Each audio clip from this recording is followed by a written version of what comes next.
Now, the big focus of our show is this idea of finding product market fit, right? And it always starts with that very empathetic idea of someone who has felt the pain or knows someone who has felt it. But we typically divide that journey into like rough two stages. First, okay, how strong and differentiated is this idea? Is it a good enough hypothesis? And then second, okay, who is that right desperate customer who will be our early adopter or evangelist, who will be our loudspeaker for the message to the whole world? How did three of you approach that path to finding product market fit for Webflow? So it was not an easy journey, obviously. So when we started out, everyone around us was telling us that either it was a solved problem or the way that we wanted to go and solve the problem was going to be not good enough. So I'll give you a few examples. Back in 2013, Dreamweaver was still a thing. But Wix and Right. Squarespace were still out, and Wix was already a public company. Squarespace was already off to the races. And developers were front and center in everyone's collective mindshare. Everyone was talking about how important it was to write code. This is peak GitHub years. This is peak coding bootcamp years. But we had this premise that it was not going to be a world of black and white where only designers design and only coders code. We essentially built the entire company on the premise that there is this middle ground where designers can code, developers can participate in the design.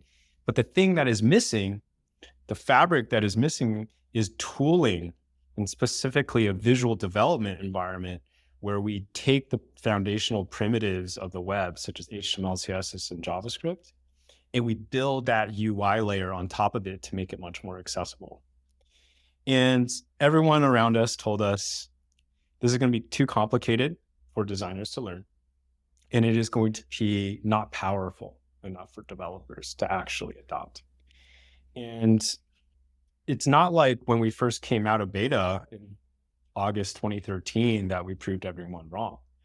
It was a gradual period, I would say, over the first 5 years of the company for people to actually understand that you can do things visually to the same degree of performance, responsiveness, Right. and professionalism as the actual developer building it. And honestly, it wasn't until Ryan Hoover published that The Rise of No Code Medium article that no code became a thing. And all of a sudden we became bucketed into this massive movement that is no code, where now it's understood that there is no code software to do exactly that, which is fill this gray area between something that is very black and white, something that is only designed, something that is only for developers. That is such an amazing story, because it's not like you started the company in 2012 saying we are going to start this flagship movement called like the Yeah. no code revolution, but that was the great narrative headline for what you were driving at the grassroots Yeah. level. So yeah, no, I love the clarity of the sequence in which those things happened, and hearing that from you. we So were going back to maybe, go ahead. So the one thing is that we're extremely intentional about making sure that people understood where we were coming from. So something that we did that I don't think other companies did at the time was we went to great lengths to show that the code that Webflow would output is super clean. It's the exact same code that a developer would write. Oh, wow, this is like exactly the way I would build this type of website or web page. And it's down to the last CSS line, HTML line, JavaScript.